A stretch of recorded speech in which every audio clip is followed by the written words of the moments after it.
একজন পুরুষ যদি একটা সার্টেন টাইম রাখতে না পারেন, সেক্ষেত্রে কষ্টটা কিন্তু আপনার স্ত্রীর হয়।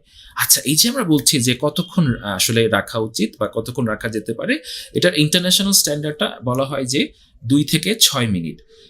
আইইএলটি, হ্যাঁ, Intra ejaculatory vaginal latency time বলে একটা ব্যাপার আছে। এখানে পুরো ওয়ার্ল্ডে গবেষণা করে দেখা গেছে যে মানে অ্যাভারেজে 2 থেকে 6 মিনিট হচ্ছে নর্মাল। সো আপনাকে যদি কেউ বলে থাকে যে এটা 25 মিনিট, 30 মিনিট, 1 ঘন্টা করা যায়, এটা সবসময় ট্রু না, রাইট? কেউ করতে পারে, কিন্তু আমার কথা হচ্ছে কি এটা নর্মাল, এটা নর্মাল অ্যাভারেজ না, এবং এতক্ষণ লাগে না আসলে আপনার আপনার পার্টনারকে স্যাটিসফাই করার জন্য। পুরো ওয়ার্ল্ড জুড়ে অ্যাভারেজটা হচ্ছে 2 থেকে 6 মিনিট। এখন যদি আপনি এই ইন্টেনশন নিয়ে বা এই ভয় নিয়ে, অস্থিরতা নিয়ে সেক্স করতে যান যে আমাকে 20 মিনিট রাখতে হবে, তখন তো আপনার অস্থিরতার জন্যই আসলে প্রিম্যাচুর ইজাকুলেশন হবে। আপনার ওয়াইফও আপনাকে বলবে যে আমার অমুক বন্ধুর কাছে আমি শুনেছি যে তার হাজবেন্ড 15 মিনিট রাখে, 20 মিনিট রাখে, তুমি তো একদম পারো না। এই কঠোর কথাগুলো যখন আমরা বলি পার্টনারকে, তখন কিন্তু তার এমনিতেই আপনার প্রিম্যাচুর ইজাকুলেশন হয়।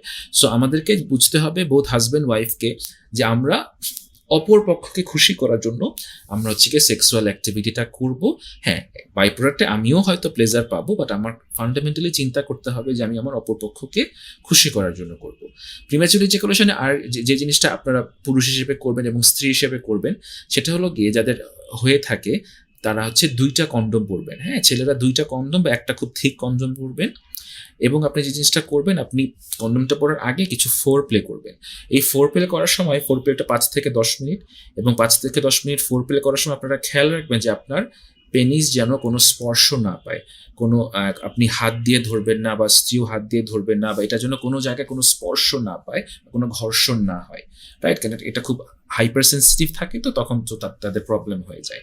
কিছু আপনার ক্রিম ইউজ করা যায় আপনার গ্ল্যান্স পেনিসে আপনার হাইপার সেন্সিটিভিটিটা কমানোর জন্য, স্পেশাল কেসে ডক্টর ওটা আপনাদের লিখে দিতে পারে। বাট এক্ষেত্রে ফোর প্লে করার সময় আপনি চেষ্টা করবেন চেষ্টা করবেন আপনার স্ত্রীকে কিছুটা স্টিমুলেট করতে, যাতে করে সে একটা স্টিমুলেট অবস্থায় থাকে, কারণ স্ত্রী স্টিমুলেট অবস্থায় থাকলে তার অর্গাজম পাওয়ার চান্সেস বাড়ে। বাট ওই সময় পুরুষরা চেষ্টা করবেন নিজে স্টিমুলেটেড না হতে। আপনি নিজেকে স্টিমুলেট করবেন, আপনি প্রয়োজনে আপনি ইনভলভ থাকবেন, বাট আপনি আপনার মনটাকে অন্যদিকে ডাইভার্ট করবেন। এবং এরপর যে জিনিসটা করবেন, আপনি 2টা কন্ডোম পরে নেবেন বা একটা থিক কন্ডোম পরবেন, এবং ফিমেল অন টপ পজিশনে আপনি ইনিশিয়ালি সেক্স করতে যাবেন। ইনিশিয়ালি আপনি এমন পজিশনে সেক্স করবেন না যেখানে আপনি সর্বোচ্চ প্লেজার পান, সেটা যেটাতেই হোক না কেন। এক এক পুরুষ এক এক পজিশনে সেক্সুয়ালি স্যাটিসফাইড হয়। যেটা আপনার জন্য কমফোর্টেবল পজিশন, সেই পজিশন দিয়ে আপনি সেক্স শুরু করবেন না, বরং আপনার ওয়াইফের জন্য যেটা কমফোর্টেবল পজিশন, সেটা দিয়ে আপনি সেক্স শুরু করবেন। Most of the time female on top পজিশনটা বাংলাদেশের মেয়েরা সবচেয়ে বেশি, আমি বলবো যে কমনলি আমরা দেখি যে তারা প্রেফার করে। এক একজন অবশ্যই এক একটা করে, বাট সবচেয়ে কমনলি এটা করে। এবং ফিমেল অন টপ পজিশনে সবসময় হচ্ছে আমরা দেখি যে মেয়েদের অর্গাজমটা কিছুটা দ্রুত হয়। এবং ছেলেরাও এই পজিশনে আমরা দেখি যে তুলনামূলকভাবে যাদের প্রিম্যাচুর ইজাকুলেশন হয়, তারা এই পজিশনে নিজেকে কিছুটা সময় ধরে রাখতে পারে। রিগার্ডিং সেক্সুয়াল অ্যাক্টিভিটি, এখানে ওয়াইফকেও কিন্তু সাপোর্ট করতে হবে, ওয়াইফকে নিজেও পার্টিসিপেট করতে হয়। বাংলাদেশের অনেক ওয়াইফ বা মেয়েরা মনে করে সেক্সুয়াল প্লেজার বোধহয় আমার জন্য না, এটা বোধহয় শুধু পুরুষের পাওয়ার অধিকার রাখে। এই কথাটা কিন্তু ঠিক নয়। আপনারও সম্পূর্ণ অধিকার আছে সেক্সুয়াল প্লেজার এনজয় করার জন্য। সো ফিমেল অন টপ শুরুতে করবে, ছেলেটা 2টা কন্ডোম পরবে, এবং ওয়াইফ যখন আপনার পেলভিক থ্রাস্ট করতে থাকবে বা সেক্সটা এনজয় করতে থাকবে, তখন আপনি চেষ্টা করবেন মনটাকে অন্য জায়গায় ডাইভার্ট করতে, যাতে করে আপনিও একইভাবে স্টিমুলেটেড না হতে থাকেন।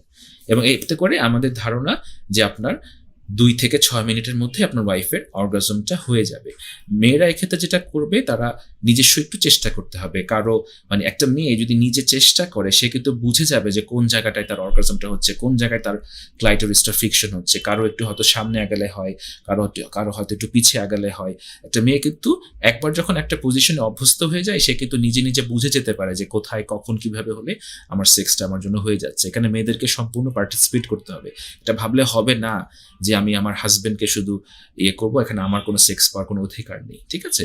সো যখন আপনার স্ত্রী অর্গাজমটা হয়ে গেল, তার সেক্সুয়ালি স্যাটিসফাইড হয়ে গেল, তখন আপনি কি করেন, একটু বিশ্রাম নিয়ে তারপর আপনি নিজে সেক্স করার চেষ্টা করেন। তখন আপনি মেইল অন টপ করতে পারেন, অন্য কোথাও করতে পারেন, আপনি কন্ডোমটা খুলেও ফেলতে পারেন, একটা কন্ডোম খুলে ফেলতে পারেন, যেভাবে আপনার সুবিধা।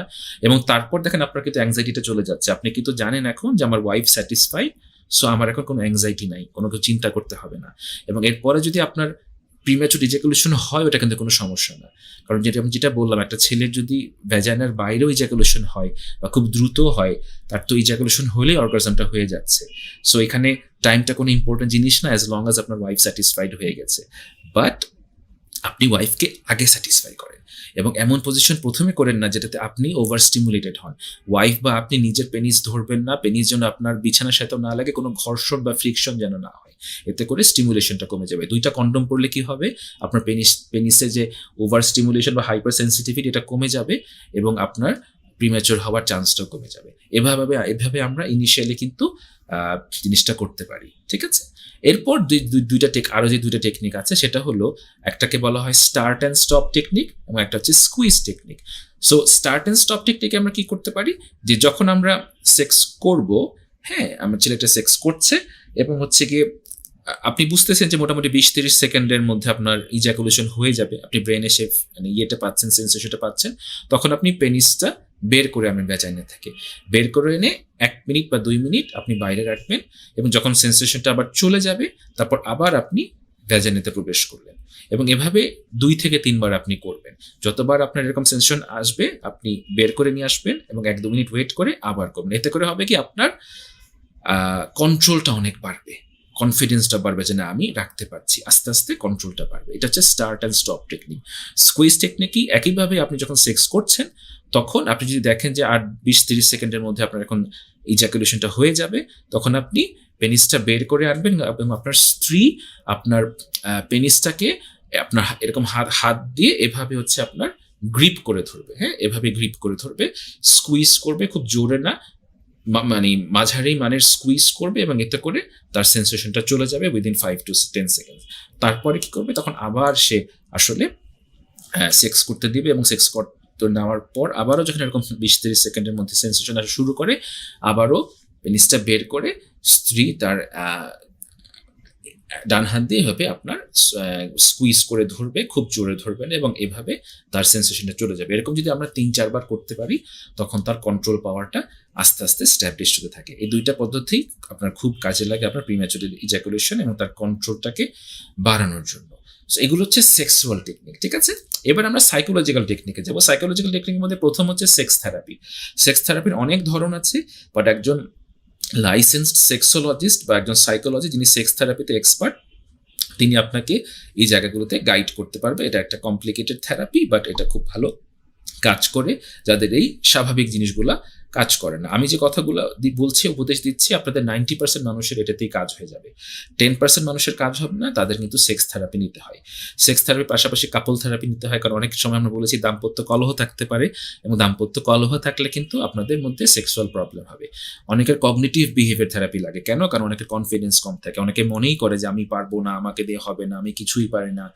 এই কোর বিলিফ দূর না করলে আপনার সেক্সুয়াল অ্যাক্টিভিটিও আসলে ঠিক হবে না। সো কগনিটিভ বিহেভিয়ার থেরাপি এবং কাপল থেরাপি খুবই কাজে লাগে। আরেকটা পদ্ধতি কাজে লাগে, সেটাকে আমরা বলি মাইন্ডফুলনেস বেসড রিল্যাক্সেশন। আপনার রিল্যাক্স হওয়াটা খুব জরুরি সেক্স করার আগে। আপনি যদি খুব অ্যাংশাস থাকেন, অস্থির থাকেন, টায়ার্ড থাকেন, সেক্ষেত্রে আপনার প্রিম্যাচুর ইজাকুলেশন হওয়ার চান্স বেশি। তো যে কোনো প্রকারের মেডিটেশন বা রিল্যাক্সেশন যেটা মাইন্ডফুলনেস বেসড, সেটা সেক্সুয়াল অ্যাক্টিভিটিতে খুব ভালো কাজে লাগে। থার্ড হচ্ছে কিছু ওষুধ, এবং আমরা মনে করি ওষুধ আপনি পারতপক্ষে নেবেন না। কিছু এসএসআরআই খুব ভালো কাজ করে, যেমন পারক্সিটিন ওষুধ আছে, এসিটালোপ্রাম আছে, এগুলো কোনোভাবে আপনারা ডাক্তারের পরামর্শ ছাড়া নেবেন না, কারণ এগুলো কিছু সাইড এফেক্ট আছে, কিছু ডোজ আছে যেগুলো ঠিক মতো ইউজ করতে হয়। এগুলো কিন্তু ইজাকুলেশনটাকে দূর করে। এই ওষুধগুলোর 2টা সুবিধা, একটা হচ্ছে এটা সাইড এফেক্টে ইজাকুলেশনও আপনার টাইম বাড়ে, এবং এটা অ্যাংজাইটি কমিয়ে দেয়। সো যাদের অস্থিরতা আছে, হ্যাঁ, তাদের কিন্তু অস্থিরতা দূর হয়ে যায়, এবং তাদের সময়টাও বাড়ে। সো একটার মধ্যেই 2টা কাজ হয়। সো এসএসআরআই খুব ভালো একটা মেডিকেশন। এছাড়াও কিছু ওষুধ আছে যেটা আসলে সময় বাড়ায় সরাসরি। সেই ওষুধগুলো এমনও আছে যে সপ্তাহে প্রতিদিন নেওয়া হতে পারে, আবার কিছু ওষুধ আছে শুধু যেদিন আপনি সেক্স করবেন তার ঠিক 2 ঘন্টা আগে খেলে আপনার টাইমটা বাড়বে। বাট আমি আবারও বলছি, চেষ্টা করবেন ওষুধ না খাওয়ার জন্য। বাট যাদের খুব সমস্যা হয়, ওষুধ খেলে কিন্তু এই সমস্যাটা খুব ভালো কাজ করে। ওষুধ খুবই ভালো কাজ করে প্রিম্যাচুর ইজাকুলেশনে। সো আমি যদি আবারও ছোট করে বলি, প্রথম হচ্ছে কিছু সেক্সুয়াল টেকনিকের কথা আমরা বলেছি, যেখানে মূল ব্যাপারটা হচ্ছে কি, আপনি সবসময় চেষ্টা করবেন পার্টনারকে স্যাটিসফাই করতে, নিজেকে না। এবং হচ্ছে ফিমেল অন টপ পজিশন, 2টা কন্ডোম পরে নেবেন, নিজের মাইন্ডটাকে ডাইভার্ট করে অন্য জায়গায় রাখবেন। ওয়াইফ যখন তার স্যাটিসফ্যাকশনটা পেয়ে যায়, অর্গাজমটা হয়ে যায়, তারপর আপনি এটাতে পার্টিসিপেট করেন। এটা হচ্ছে মূল ব্যাপার। তারপর স্টার্ট অ্যান্ড স্টপ টেকনিক শিখেছি আমরা, স্কুইজ টেকনিক শিখেছি আমরা, সাইকোলজিক্যাল কিছু মেথড আমরা জাস্ট নাম শুনেছি, সেগুলো আমাদের প্রয়োজন হলে আমরা করতে পারবো, স্পেশালি সেক্স থেরাপি এবং কাপল থেরাপি। আর তা না হলে আমরা ওষুধে যাব। এই তিনটার পদ্ধতি যদি আমরা পর্যায়ক্রমে ফলো করি, আমাদের হোপফুলি 100% প্রিম্যাচুর ইজাকুলেশনের প্রবলেম ঠিক হয়ে যাবে।